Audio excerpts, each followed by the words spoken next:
Hi guys, it's Kenzie. Welcome to the Team Sizzle tonight.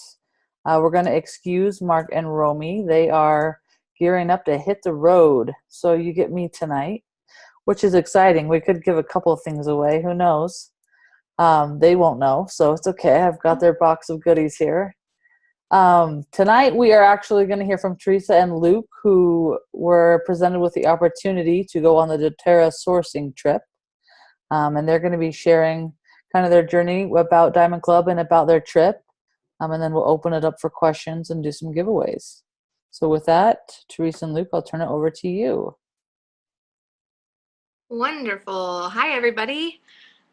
We are really excited to get to share with you our experience with the sourcing trip. But first, before we talk about the sourcing trip, we have to talk a little bit about Diamond Club, because that is how that's what made that all possible.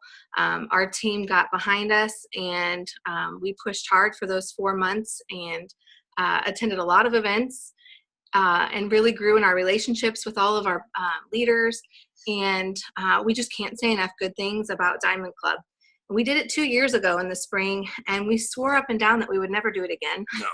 Because it was so grueling, and it just was a beast. And so it was kind of random that we decided to jump on board again. It just made a lot of sense because we had so many people outside of our area that could really use some in-person support, and it was really great just to be able to go meet all of them. So we are huge fans and proponents of Diamond Club, and think that it may not be for everybody, but if you really want to have a lot of growth in a short amount of time, there's just no way not to have that happen when you do Diamond Club. Do you have anything else you want to say about Diamond Club? Yeah, Diamond Club, I really liked it. It helped myself step out of my comfort zone to where I got to meet a lot of the people on the team, because I had to go to a lot of the classes, speak at a lot of them, meet other people on the team, meet new people who had just signed up, put my face out there as Teresa's husband, as she was one of the leader of the team. Then I'm not just a face, I'm out there as well, getting in my uncomfort zone, becoming in the comfort zone. So I liked it a lot. I learned a lot pretty much at every class from everyone who was teaching it, whether I went to one that Teresa was teaching or when I stopped by. He had never heard me teach until he came with me into a Diamond Club class. That was his first time. And honestly, I've told some of the ladies on the team, every single time he came home from a class, he would just rave and rave about the different ways that the girls would teach, or the different verbiage that they used. And he learned so much about oils, about teaching, about getting in front of people. And so, yeah, it was definitely, we had a lot of takeaways. We know that, and we hope that it really helped support everybody on the team and help them grow too. But it's just so much more than growth in volume and growth in numbers. Even though that does take place during it, there's just so much more that happens during that time. And truly, I think it just builds so much community and really helped make a big impact on our teams, like just the team culture and stuff. So relationships were a huge takeaway for us with Diamond Club. So the top 15, let's see, it was the top 15 had their way paid? I'm kind of forgetting the details of how you got to, it was the top 50 from the fall Diamond Club, and he's itching his nose. Yeah, itch. From the top 50 from the last fall's Diamond Club, and then the top 50 from the spring that were extended an invitation to this sourcing trip. And I think it was the top 15 of each got to have that special dinner with Emily. Mm-hmm. And had a little bit more of their accommodations paid for. We ended in the third spot, and so it was all expenses paid, which was just such a neat opportunity and blessing for both of us to go. And we had some great support at home to take care of our 4 kiddos. But really, we were talking right before we got on here, and it was really it was just really impactful in the way that for such a large company. It really didn't have that feel while we were there. It was a whirlwind trip. It was only 1 full day and then a dinner the night before, and then we were back, on our way back home. So it was very, very quick. But in that short amount of time, gosh, it was it just felt like a small company. It didn't feel like a $2 billion company. There weren't really any, they took really good care of us. So I don't mean that. Everything was very nice and very well done and very organized. So in that regard, it did. But as far as just like the people and all the people from corporate that were there with us, they spent so much time really getting to know us, and they were dressed just like us. I mean, there was nothing. I mean, they just seemed like one of the group. And Emily, at the dinner that that was part of our winning, Emily came actually to that dinner with us, and she went around the whole room. It was kind of like a wedding reception, how the bride and groom, go around to all the tables and talk to each and thank each of their guests for being there. It was more than a thank you for what you do and for sharing doTERRA. She spent like 10 to 15 minutes with each person. Yeah. And there was over 30 people in that room at all these different tables. And she said, her first thing that she said, I want to hear your story. Tell me all about you and how you got, introduced to doTERRA and all that. So we got to share a story with her. We felt like we were friends by the end of it. The next day we got to spend a lot of time with her on the farms and stuff. Yeah, it was like a big family reunion, because like Teresa said, Emily would walk up and say, tell me your story. And I remember the people she talked to before us was like, well, what part of our story do you want me to tell? And she goes, I don't care. Start at the beginning if you want. So it just goes to show you that just from the leadership down, it's just all about people and all about relationship. And it's not all about, hey, great, we've got people to sign up to sell our oils for us. It's, hey, we've got great people who want to build relationships with people through our oils. And it was really neat. Like I said, it was like a big family reunion. It's really cool to see, even though we weren't the top winners, there's no animosity. There's not like, oh shoot, there's the people who got grand prize and we're over here, third place, or even people who got 5th, 6th, 7th, so on down to the 15th place that was at this special dinner. Nobody had any animosity, like, oh man, if I would have done more, I could have beaten you. It was just like rubbing shoulders with everybody, and everybody was picking everybody's brain about every there was a lot of masterminding going on during the bus ride. So the next day after the dinner, we had breakfast all together, and then we all got in 2 different huge charter buses. On the way to the first farm, Emily was on our bus, and then on the way back, she hopped on the other bus. She did this whole Q&A time with the bus. So she was like on the speaker system, and she just like hung out with us and let us ask all kinds of questions. And she was just very honest and open-hearted to it. And then we had some fun. I think many of you saw the video I posted of Luke. She decided that it would be really fun to do blind karaoke. So that was kind of an icebreaker to start the day off. It was an hour and a half, 2-hour drive? Yeah, it's close to a 2-hour bus ride. It was beautiful. Yeah. I mean, we wanted to get out a lot just to see. I mean, the scenery was gorgeous. It was so green, and I mean, it was just gorgeous. But we were in the bus a lot of it. The first farm that we went to was in Willamette. Is that correct? That one was Corvallis. Corvallis. So we were in Willamette and Corvallis, and these are both places in Oregon. In Washington. Sorry, in Washington. We stayed in Portland, Oregon. Everybody flew into Portland. We stayed at a hotel there, and then we drove to Washington for those 2 farms. So there was a big difference between the 2 farms that we visited. The first one was a very small, and by small, it was how many acres? 800 acres. 800 acres. So it was more small. And then he remembers a little bit more about the family dynamics of that. So you can tell about that. So the family, they were German immigrants, and their family had always been in the mint industry, but they just weren't making any money. And I think he had 2 sons or 3 sons, but anyway, just 2. 2 sons. So the 2 sons had left the farm to go pursue other economic interests so they could provide for their family. Then doTERRA approached this farm, and of course the dad can't do it by himself, so he did call his sons back, and they were able to see the partnership that they built with doTERRA. And so now the 2 sons, they all live right there in the little area. Well, it's 600 to 800 acres, so they live on the farm. And the sons have come back, and it provides a very good living for them. And they also can't speak enough highly about doTERRA and the partnership that they've built with them as well. Yeah. And when we got there, it was just really neat to like, we were still on the bus, and the people from, all the different people that were with us from corporate, and Emily got off first, and just seeing them greet the farmers. I mean, nothing about it felt like we're here and we have to act a certain way and we're going to talk like business partners.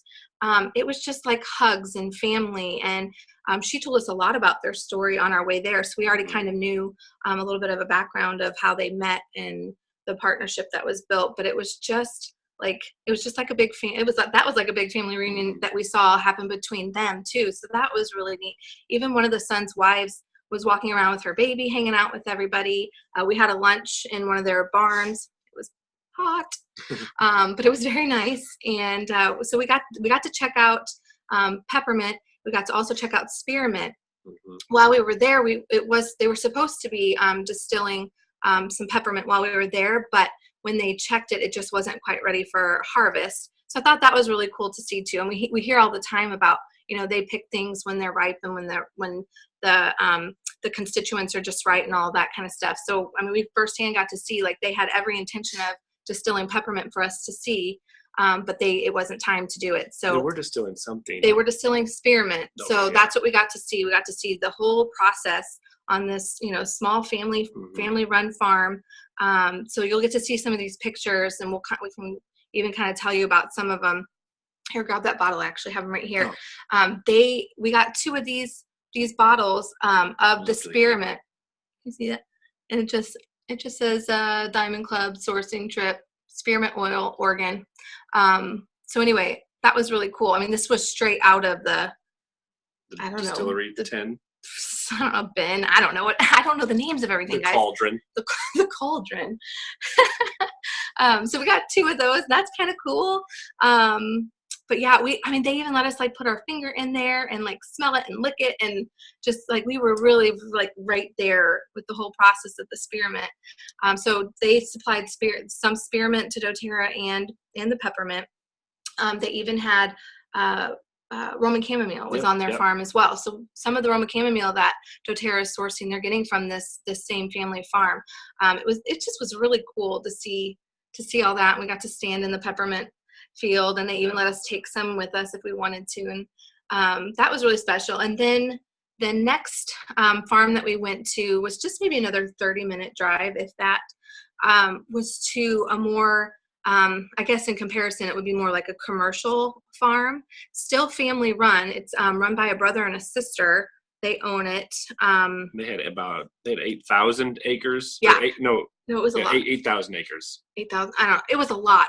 And then we kind of had fun on the bus on the way back. We kind of did some math, because some people would ask the right questions about like how much plant, like how many acres, and then how much plant is on each acres, and then how much plant material it takes to make a 5 milliliter bottle of oil. So we did some math and figured out that farm is producing, what was it, like 32 million. Oh, yeah, I was going to say. Yeah, so the smaller, 32 million bottles of our peppermint oil. Is from the smaller farm. And then the second farm has 8,000 acres, but 600 to 800 of that farm, those acres of that farm are dedicated to doTERRA. And they do the spearmint and peppermint for Wrigley, for Colgate, and another. So they have some commercial applications there. And it was really cool to hear that farmer talk about how the way that they harvest and the timing that they harvest is completely different to their dedicated doTERRA stuff. It almost like he enjoyed like the art of it, versus with the other, it's just for those commercial products. So he loved that, they have to get a very specific profile on that peppermint plant and that spearmint plant before they can harvest it. And that was really cool just to see him, just like a higher scale. I mean, so much more machinery, so many more vats, and to where with the doTERRA ones, you could tell he's getting more of the pure peppermint spearmint, to where with Wrigley and the other ones, they just want bulk, and then whatever they can't get naturally. Of course, those people are just going to add the chemicals and to get the so it's a desired consistent, need. and so it's a consistent taste every time, and so so To he was where- kind of talking how they manipulate the other side of things, but they have everything that's very dedicated. Like this is our doTERRA. These are our doTERRA fields. This is our doTERRA equipment. Yep.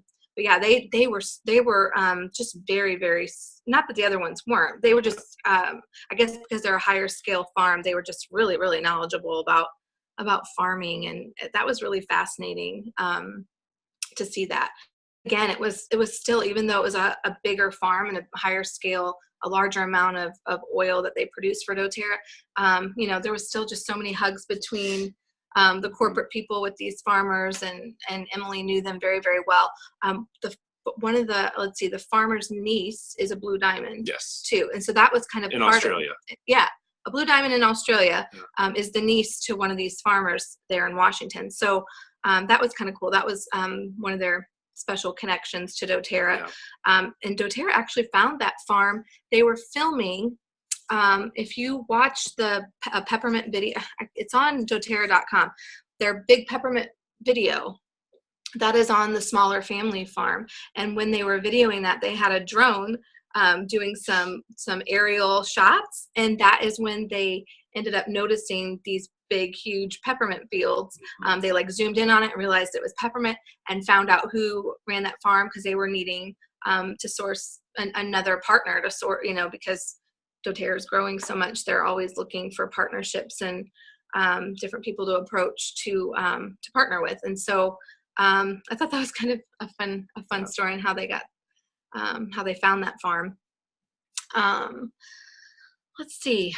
From there, we ended the evening with a dinner out all together.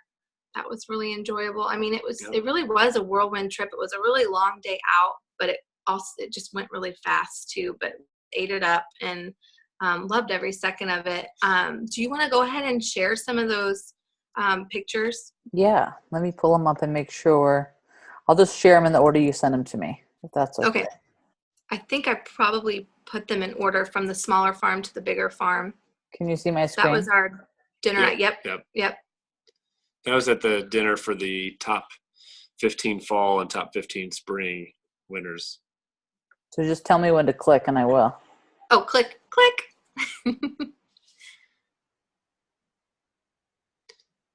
Oh, isn't that pretty? That was in the front there. That is you're in the field looking towards the red barns where we ate on the right. No, that's a different. Is it this? You Yeah. sure? Oh, yeah. Well, shoot, never mind. Don't mind us.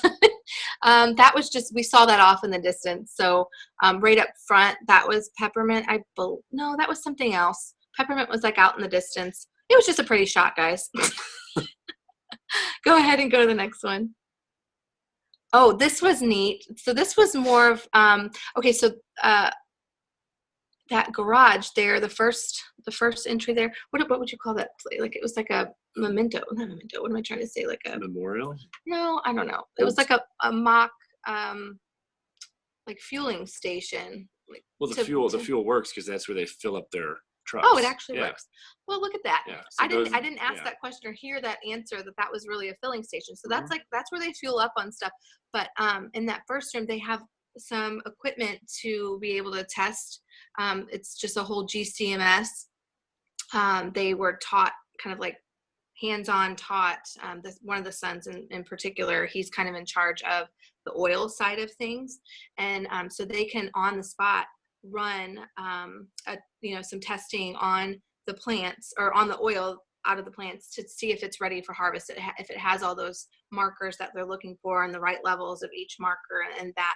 So they have that all on site, so that it helps them to determine when it's right to harvest. So I thought that was really cool. So we got to kind of see that little area where he kind of does his little chemist activity, and then that little garage kind of to the far right, and that little area, there was just really cool photos along the walls inside of there showing their family history, like great grandparents from the 40s. Yeah, all the way to the 40s. So that was really cool to see, just the family history stuff. You can go to the next one. And there's the father. So we were standing, right next to the outhouse. And that's where he was on a little microphone, and he talked. He was just so humble and so quiet. It was really pretty challenging to hear him. You could tell he was not used to being in front of a large group, and that, we had really, like, maybe overwhelmed him on his day, but he did great. He answered every question so well, and he was really delightful. And Emily just ate it up. I mean, you could just tell that she really, really cares about them. Okay, you can go to the next one. And this is one of the sons here. He's the one that does all, like, the oil side of things. So there's the other son. I think we have a picture of him maybe coming up. The one son, he's on, like, more of, like, the harvesting, like, field team. And then this one, he's kind of their expert in the oils. Like the chemist. The chemist. So he's the one that'll test and check the profiles of everything. And that sweet little face there next to Emily, that's Sarah Marie. I know many of you probably recognize her name. I can't remember what her title is. She used to be in charge of Diamond Club, and she's no longer working with Diamond Club. She now is in charge of events, and she's been, like, a huge part of like our online system upgrading. She kind of does a lot of things. She was really lovely to meet. Okay, you can go to the next one. Okay, so those are, I don't know what they were called, but those are, like, on wheels, and the big orange. Yeah. I'm so sorry, I don't remember what. I should have taken, like, more notes about, like, what the machinery was called. But anyway, these are on wheels, and the tractor, like, attaches to them. That's what all the plant material goes into. So they actually put all the plant material directly into these big bins, and then take them straight over to where they do all the harvesting, where they not the harvesting, but where they extract the oils from the plant material. So once they're full, they bring them up alongside this building and hook them up to this whole system. And what those pipes going into it, that is putting in the high pressure steam. And then there's another, like, pipe then coming out of it, and all the steam. It was really, you can go to the next picture. Well, you can kind of keep flipping while I talk. Yep. Yeah, you can see the piping that kind of goes up to the building and into the building where the rest of the system is. So there's inside of the building, that pipe coming to there. So all that condensed steam then goes into these rectangle container things there, and that is where yes, hopper. What? Someone just put up, it's called, yes, it's a hopper. A hopper. Yes, that's great. Thank you. So then all of that steam becomes the water and the oil. Okay, I don't know all the terms, so I think you'll be able to follow those. Yeah. So then it becomes the liquid, and so that liquid pours out right there, as you see, and in that where it has the number 5, and that bin. Oh my goodness, I'm just laughing at myself. And that bin is where then the oil and the water separate. And then I think maybe the next picture might show. Oh yeah, there's Emily showing us stuff that's right there at that same area. The next one. Yeah, so I sent you a video too. Those are all the bins that they're finalized in. Yeah, so look at all of us in there. We're just checking it all out. But where that pipe, like, went into that vat, that's where we were able to kind of stick our finger underneath. It was really warm. It didn't, like, burn you. It was really warm. And I mean, the smell in there was, it was very strong spearmint, but also kind of like earth, very plant, like, it just smelled really strong. And it was the steam in there was pretty overwhelming. Like, we kind of got choked up every once in a while if we got too close. But yeah, it was kind of cool. I stuck my pinky under there and licked it. I had minty fresh breath. That's a peppermint plant. Yep, that's peppermint. When we went over to the peppermint field close up. You can go to the next one. Oh, there's us in front of the peppermint field. There we are. Look at us. We were there. Nice. Yep. You can go to the next one. More peppermint. And peppermint. Oh, that's when they were putting the labels on our spearmint that we got to take home. Yep, that's Russell. He's the the head of sales, right? Yeah, For Russell doTERRA? Butters. Yeah. Have you guys seen that name? He's newer to the staff. It was really neat to meet him at the dinner the night before. Emily has known him since they were like 7. yeah, young kids. They grew up together and were friends. So and he was like worked for a Fortune 500 company before coming to doTERRA, and they just love that he's joined with them, and he was fantastic. He actually sent us a personally handwritten and flowers. Well, that was not from him, but anyway, a handwritten card came in the mail with his business card after we hit diamond, and we had told him, we're like, thank you for that card. We know you wouldn't remember that. I'm sure you write a lot of them out. He goes, oh, that must mean you hit diamond if I wrote you a letter. So he was special. And the back there, that is oh gosh, her name just left me. Sarah, Melanie. Am I saying? I don't think it's Melanie. Yeah, she's the head of the Diamond Club now. I don't know if I have a picture of her face. You can go to the next one. There they all are lined up. I don't. You can go to the next one. There you go. Oh, so this is the bigger farm. So you can see they have a lot more of those. What do you call them? Hoppers. A lot more of the hoppers at this second farm. You can go to the next one. I think you'll get to see. Yeah. And so that's what their version, a little bit higher tech, a little bit newer system. The other farm was definitely operating kind of with the old school system. And this is a little bit more advanced. Yeah, look at that. Yeah. So that was really cool to walk through that room and see all of those different vats. And that's like where the pressurized steam, liquefies, and then it's separated out. I think there's probably a couple of more. Oh, so there's the brother and sister farmers of the bigger run. And then I think is it her daughter? That's the Blue Diamond. I can't remember. Niece, I don't know. Yeah, it's probably her daughter because it's his niece. So yeah. Mm-hmm. There's the group yep. photo. So that's the group. I don't know so 100 were invited. I don't know what the final number ended up being because I know not everybody was able to join in, but roughly 100 people there. Our heads in the very back I was on my tippy toes. Fine. Where's Waldo? Oh yeah, and that was on our way home. What was the name of that mountain? That was Mount Hood. Mount Hood. Oh, it was gorgeous. We saw that on our bus ride too. Yeah. That might be the last one. That is.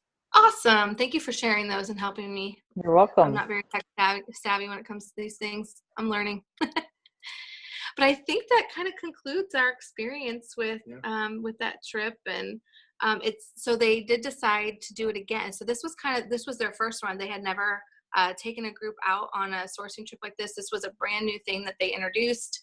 And I had heard before they announced, before this next run of Diamond Club that just started in August, they did say that they were going to do it again. So this fall group that's doing Diamond Club and then the spring group again, I don't know if they'll go to the same place every time. I know the Canadian Diamond Club, they have their own separate Diamond Club. They got a sourcing trip too. Their top 50 had a sourcing trip somewhere in Canada. I think was it Cedarwood or I can't remember. Arborvitae? I don't know.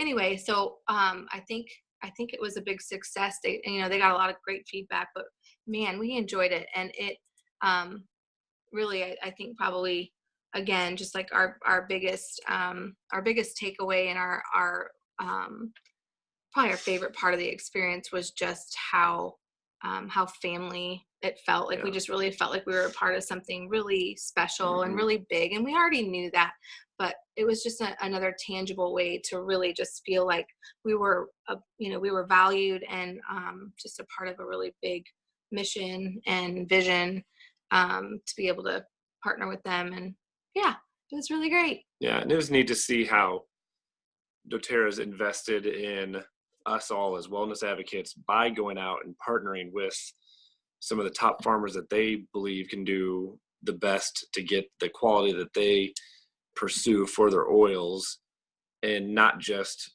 be like, okay, we have you guys signed up to help push the oils, but we're gonna invest in you as people so that way we can give you guys the best product to go out there and help share with Yeah, others. you just know that so much goes into it. It doesn't feel like a company that has, I mean, of course they are a company and they have bottom line and that kind of thing, but you never, I mean, you just don't feel that at all. You just feel like so much care and time and effort is put into every single aspect of the way that they do everything, from the way that they treat people and the way that they partner with the farmers and the way that they just gave us this, I mean, just this awesome experience. It was just really special. Does anybody have any questions for us? We'd love to answer or try to answer. I'm not singing again. I'll tell you that. He won't sing. And don't ask me any questions about farming equipment.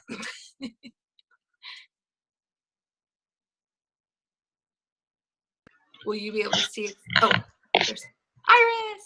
Yes, I just wanted to say thank you for showing this to us, because I know that doTERRA is a family company, but it's so nice to hear from others that they experience the same things. So I'm just really glad that you feel like it's a family, and working with the producers of these wonderful oils. And I've got spearmint right here. Yeah.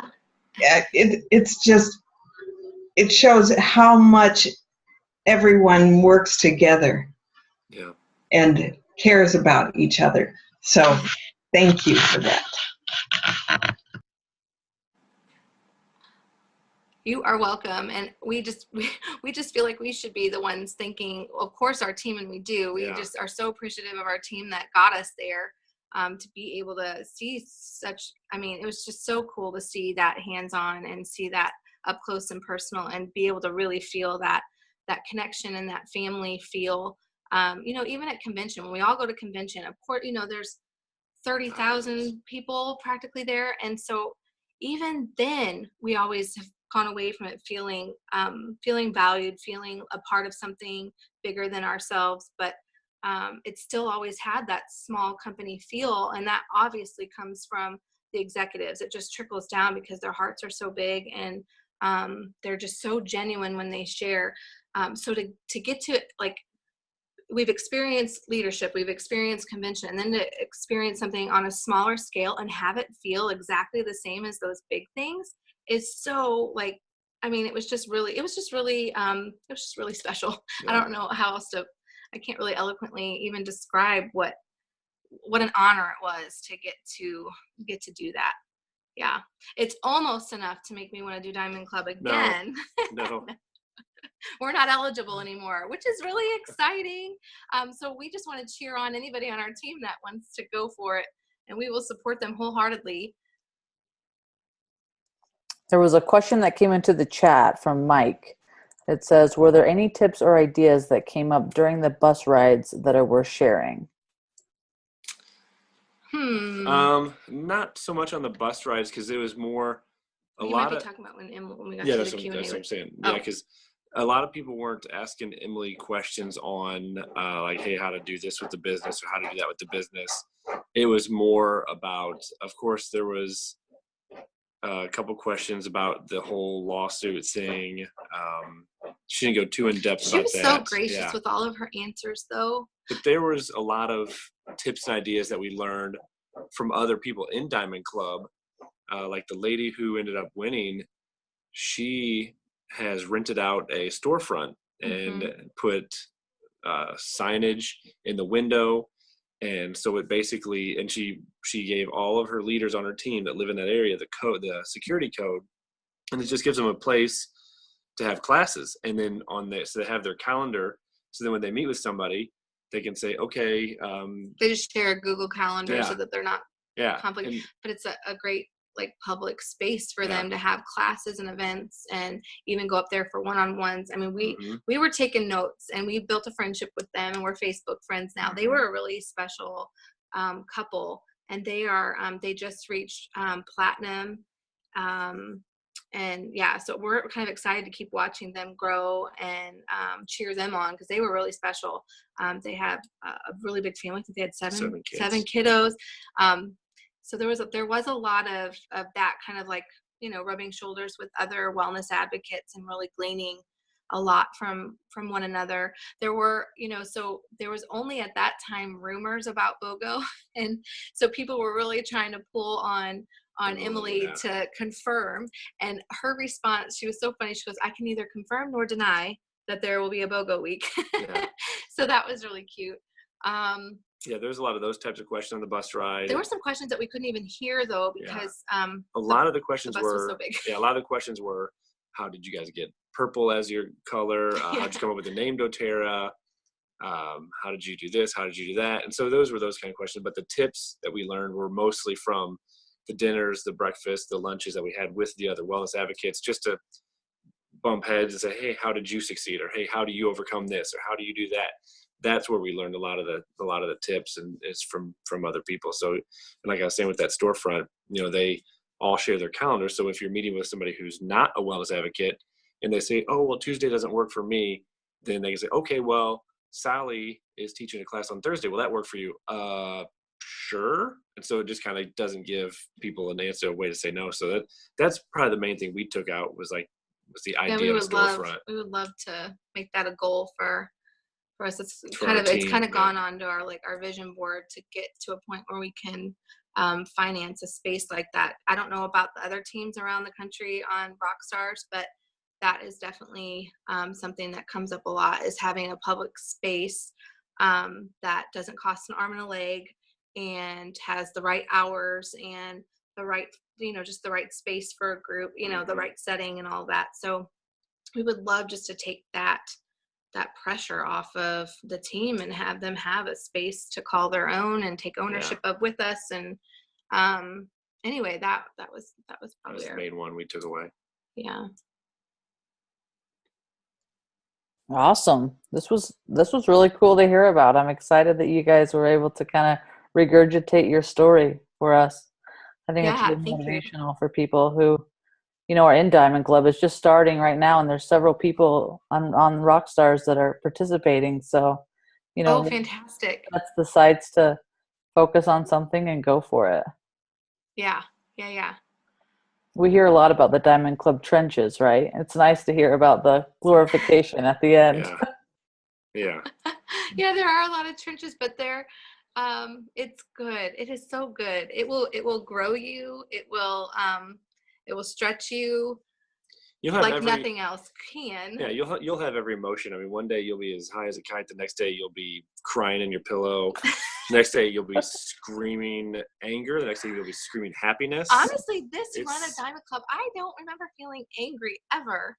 Never. Honestly, it was such a joy. We were exhausted. Yeah. But it was such a joy. It was very different than our first run. Our first run, we were just barely premier. That was the last season they allowed premiers. Now you have to be silver to do it. But we got in that last season where they allowed premiers. So we were just like wide-eyed and like, what are we doing? And we had all brand new people that were eager and hungry to kind of get their business off the ground running, but not very many of our team were ready to teach on their own yet. So during that run of Diamond Club, I taught 119 classes in 4 months. So I lost my voice several times, and it was just exhausting in a different way. This time there was a lot more travel, and this time we had to kind of divide and conquer because our team is just so busy and wonderfully busy. And so they had us in all different areas of town, and we made it work. But and it's possible that we've, kind of the example that we've set for Diamond Club isn't something that people feel that they could do, maybe because of the way that it looked for us, but it doesn't have to look that way for everybody. You can really make it be what, you really are just going to collaborate with your leaders and find out, what they want to get out of it. If you're willing, if you're willing to do that, that would be our biggest advice, is just to collaborate with your leaders. And if they're in faith for it and ready to partner with you to do it, then it can really look like anything.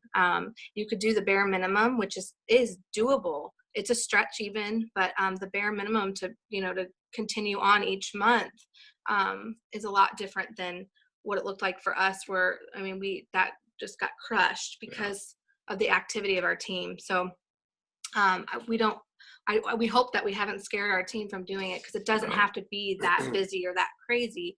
It can be a smaller scale of that and still give you a lot of growth and a lot of experience and stuff too. So we would love to sponsor anybody on our team that wants to go for it.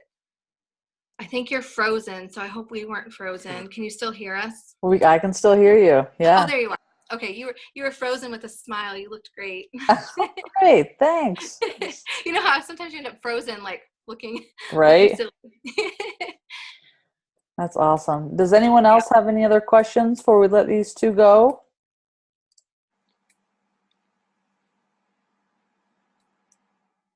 All right. Well, thank you so much. I'm going to shut off the recording here.